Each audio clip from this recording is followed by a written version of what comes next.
It's the song. It's electric. You know the song, but do you know the feeling? I want to tell you how that feeling changed the entire trajectory of my life and how it created the man you see standing before you today. My name is Scott Taplin. I'm 26 years old. I grew up in Vero Beach, Florida, and I came over to Tampa to attend the University of South Florida. Growing up, you'd always find me at the field. A grass and a ball was all I needed. I love sports, and I took that into high school. Football became my life. My schedule was simple. Class, football, class, football. But then when I got into my junior year, I realized that my childhood dream of getting into the NFL, probably not gonna happen. 5'8", 165 pounds. But luckily, I knew that my next step was going to college. UF, go Gators! Wait, they didn't accept me? They rejected me? I had good grades. My family went there. What am I gonna do? Then I got a letter from the University of South Florida. You've been accepted.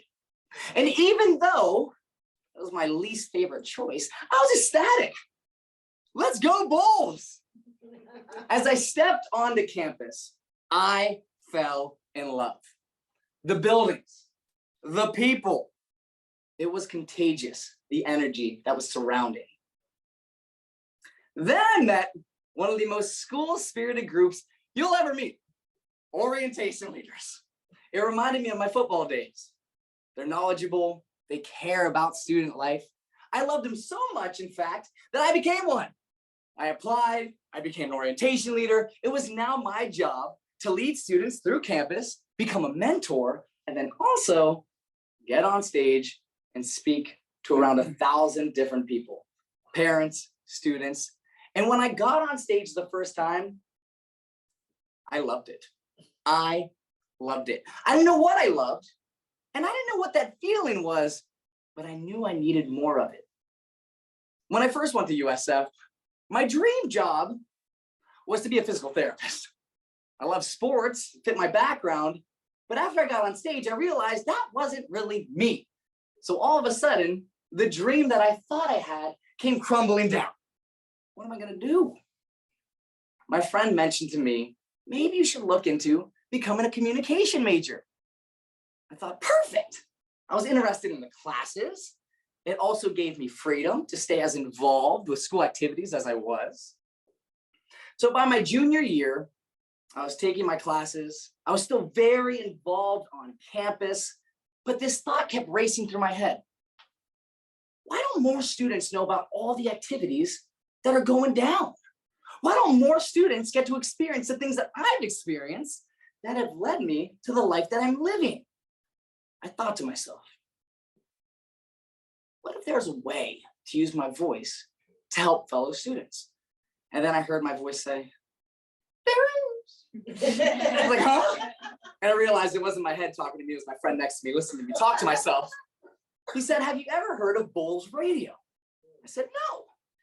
He said, Bulls Radio is the radio station on campus where students are in charge. This is awesome. I thought this would be the perfect platform for me to do exactly what I want to do. Help students find their way just like I found mine. So I set up a meeting with the director of the radio station. This is the moment that changed my life.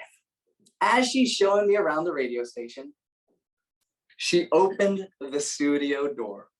Boom! That's it! That's the electricity. I saw the microphone, the on-air sign, the sliders on the board. And as soon as I touched it, the electricity from my head to my toe, out of my fingertips, I knew in that moment, this is what I was born to do. So I started my own show. Me and my best friend had 2 hours a week, and I would put more time into that show than any other class assignment. I would tell anybody, my dream is to be on the radio. I want to have the biggest show in all of America. I told so many people that my professor came to me one day and said, you know, they're doing a hiring event over at Cox Media Group. All you got to do is just bring your resume and let them know your dream. Sign me up. I drove over to Howard Franklin. got in the parking lot, and as I got out of the car, I adjusted my suit because I'm a professional. And as I grabbed my resume, I had a turn back moment. Do you know what a turn back moment is? Yes. It's when the fear creeps in, the doubt comes in. But in that moment, I stopped thinking with my mind and I started thinking with my heart. And I remembered, this is what I was born to do. This is my passion. And if I want to make my dreams come through, I'd have to walk through those doors and let them know that this is my dream. And so I did. I walked in, I sat down across the desk from the director. And I said, this is my dream, to have the biggest radio show in all of America. And what do I got to do to get there? He said, hold up. He wasn't expecting all of that. But I do know one thing. I walked out that day with a job. And from that moment, I was able to climb the ladder from promotions to a producer to the man you see now, living out my dream of being a host on the #1 top 40 station in Tampa Bay with Scotty and Sam Moritz. Thank you.